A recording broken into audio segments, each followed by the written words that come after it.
Hello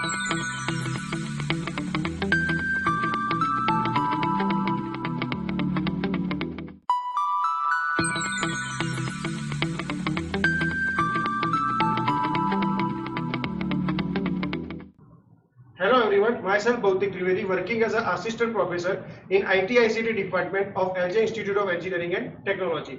I will explain you the concept of IP security in security part. So first of all, what do you mean by IP security? So IP security means that is the internet protocol security. So let's start with the concept of the IP security. So first of all, talk about the IP security. So whenever you talk about the IP security, so different kind of security mechanism. So with using the IP security, you can directly apply the different range of application specific security mechanism.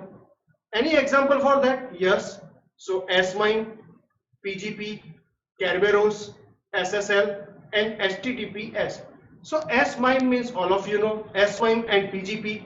That is the protocol. That is the protocol generally supported for email security. Kerberos, that is a one kind of authentication protocol. SSL means what? That is the secure socket layer. And HTTPS means what? That is the secure HTTP. So here, whenever you talk about the IP security, so must remember one thing, that fully focus on the different kind of security concerns. But the most important thing is that is implemented by the network for all application with using the IP security. So let's start with the IP security in a detail. So first one, whenever you talk about the IP security, the first one, that is the general IP security mechanism. Second one, it provides the important three part. First one, that is the authentication.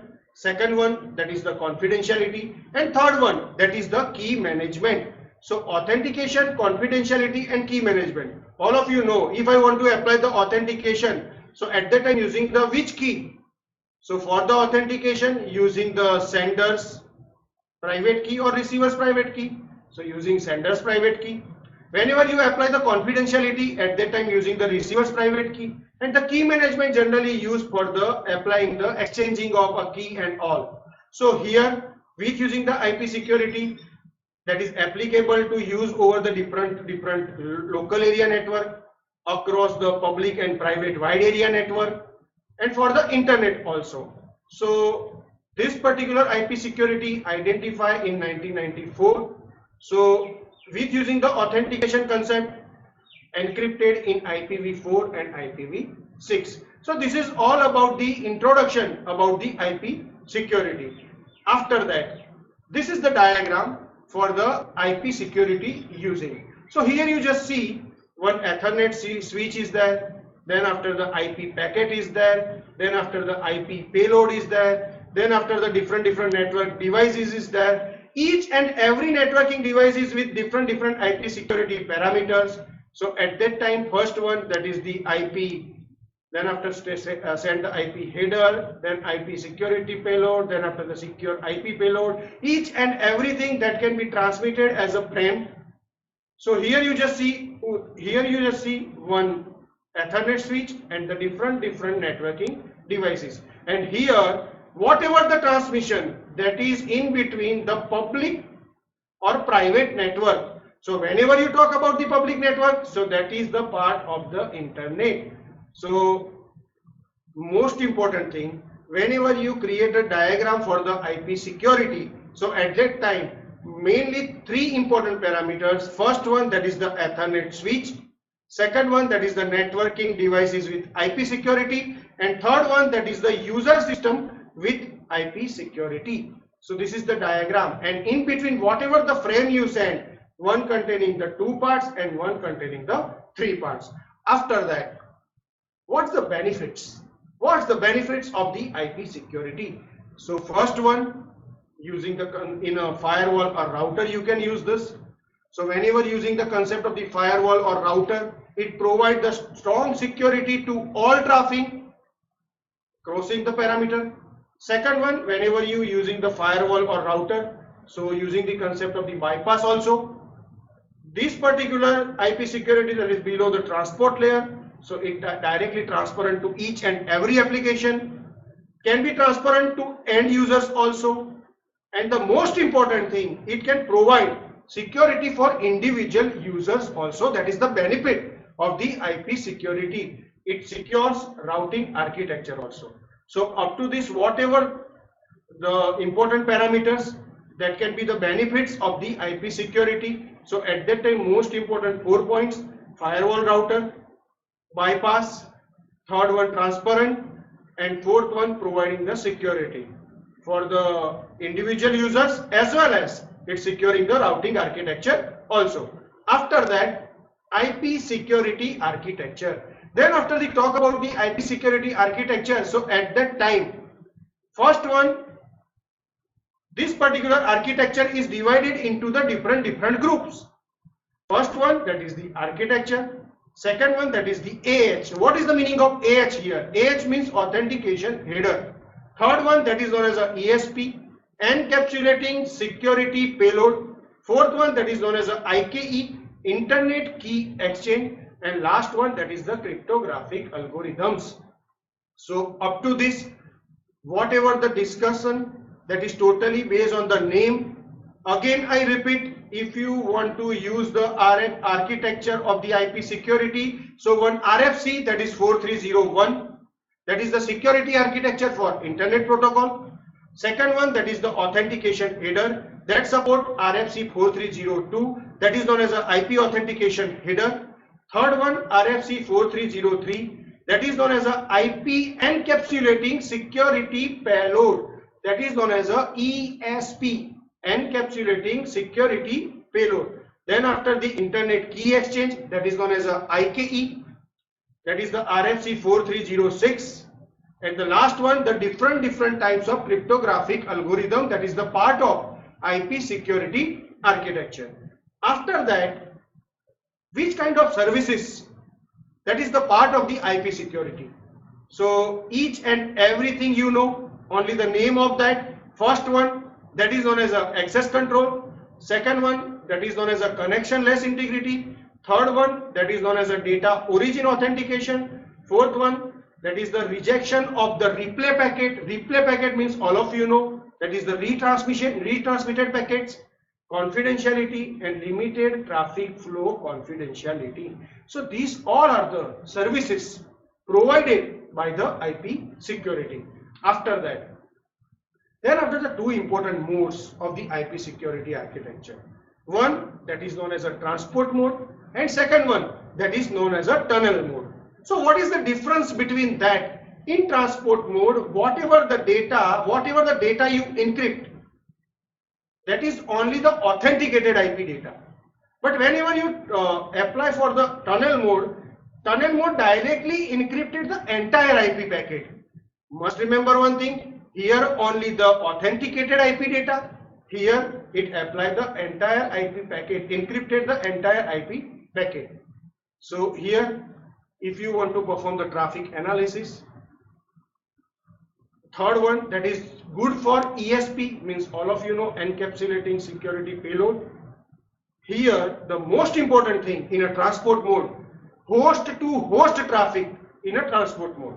But whenever you talk about the tunnel mode, in tunnel mode, for the entire IP packet, adding a new header for the next hop, no routers on way can examine the inner IP header. So that is good for the virtual private network, and that is gateway to gateway security, that provide the gateway to gateway security in tunnel mode. So must remember one thing, the most important two difference. First one, authenticated IP data, here entire IP packet, here host to host traffic, here gateway to gateway security. This is regarding the concept of the transport and tunnel mode. After that, this is the simple diagram you just see for the transport and tunnel mode. So whenever you talk about the transport level security, so at that time you can directly apply for the encrypted TCP session. But whenever you talk about the tunnel mode, so at that time you creating a different VPN, that is the virtual private network via tunnel mode. So this is the diagram you just see. In this case, you can directly apply the encrypted TCP session between the sender to receiver or between host to host. And here you just see, you apply the tunnel mode you apply the tunnel mode between the different network in a virtual private network. So that is the diagram for the transport and tunnel mode. After that, transport and tunnel mode supported one frame structure. Here you just see first one, that is the application, then TCP, then IP, then IP security. This is regarding the concept of the transport mode. And second one, that is for the tunnel mode. Here you just see in an application the data is there.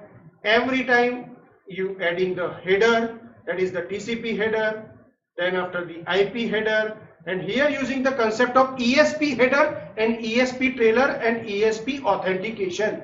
So ESP header means what? So encapsulating security payload header, encapsulating security payload trailer, and encapsulating security payload authentication. So this is the diagram for the transport mode, and this is the diagram for the tunnel mode. Tunnel mode, here you just see application, TCP, IP security, and then after the last one, that is the IP.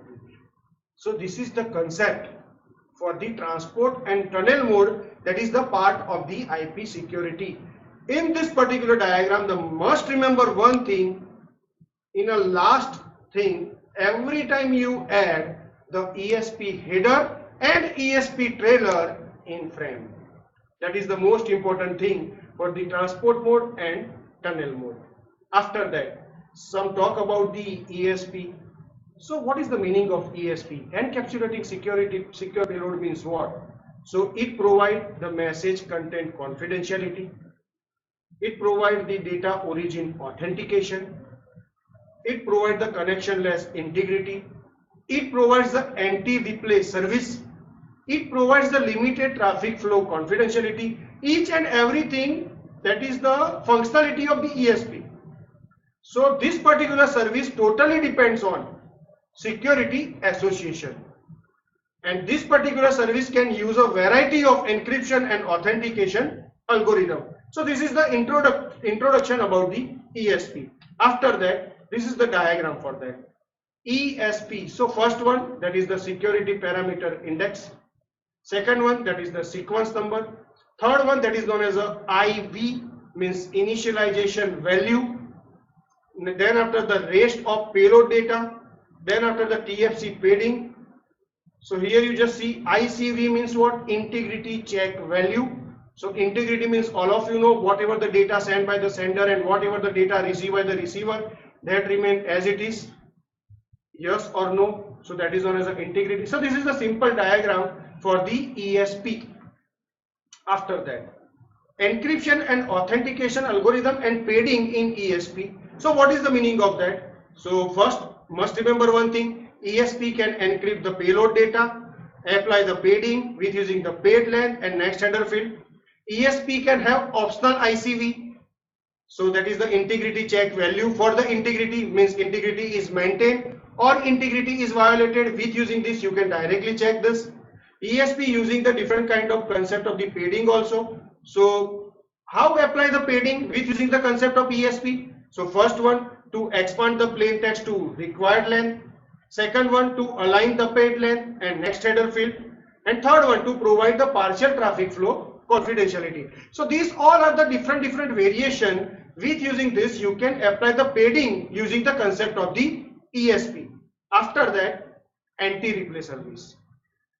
What is the meaning of anti-replay service here? Replay means what? All of you know. When attacker resends a copy of an authenticated packet after some time, that is known as a retransmission, that is known as a replay. So here, using the concept of sequence number, sender initializing the sequence number to 0 when a new SA is established. After that, for each and every packet, that is incremented by 1. And must remember one thing, that must not exceed the limit. That is the most important thing here. Means in anti-replay service, first of all you know the concept of replay. Then after you know the concept of SA. Then after you know the concept of sequence number. Every time that is incremented for each packet. Must remember one thing, that must not exceed the limit. So after that, whatever the receiver that accept the packet with sequence number within a window of n minus w plus 1. So this is the formula for the receiver can accept the packets with sequence number. After that, what is the meaning of CSA? Combining security association. SA means security association. So SA can implement either authentication header or ESP. ESP means encapsulating secure payload. So to implement both, need to combine SA. So if you want to implement both, you need to combine SA. So form a security association bundle. Must remember one thing, they may terminate at different endpoint or same endpoint, and that is combined by transport adjacency and iterated tunneling. So most important two factor here, tunneling and transportation. With using this, you can directly combine the security association for the different concept. So ESP with authentication, that bundle inner ESP and outer AH, bundle inner transport and outer ESP. So these all are the different variation for if you directly apply the combining the security association. After that, IP security key management. If you want to apply the key management for the IP security, how you do this? So first one, you can directly handle the key generation and distribution. Means most important two factor, key generation is there, key distribution is there. Two pair of key, first one, two per direction for authentication header as well as the ESP. Two type of key management, one that is the manual key management, second one that is the automated key management. So what is the difference between that? Manual key management means what? Sysadmin manually configure every system, and automated key management means what? Automated system for on demand creation of keys for a security association in a large system. So for this, two most important concepts. One that is the Oakley, second one that is the ISA KMP. There are mainly two elements for the IP security key management. So let's start with the first one, that is the Oakley. So that is nothing but a one kind of key exchange protocol that is based on a Diffie-Hellman key exchange algorithm that already you know, that is the part of the public key cryptography that directly add feature to the address. So must remember one thing, this particular Oakley concept can use arithmetic in a prime fields or elliptical curve fields. So this is regarding the concept of the finite field. After that, the last important point in this, that is the ISA-KMP. What is the full form of that? Internet Security Association and Key Management Protocol. So why we use this? That generally provides the framework for the key management. It defines the procedure and packet format for the different kind of concept. That define the procedure and packet for the establishment, negotiation, modification and deleting a security association. That is totally independent of key exchange protocol, encryption algorithm and authentication method. So IKE version 2 no longer using Oakley, and ISA-KMP terms. This is the basic functionality of the IKEV version 2 and ISA-KMP that remain same. So that's all about the today's session. So in today's session, fully focus on the concept of the IP security parameters, IP security architecture, different modes of the IP security architecture. One that is the transport mode, second one that is the tunnel mode. Then after they talk about the IP security different versions. So that's all about the today's session. Thank you for watching.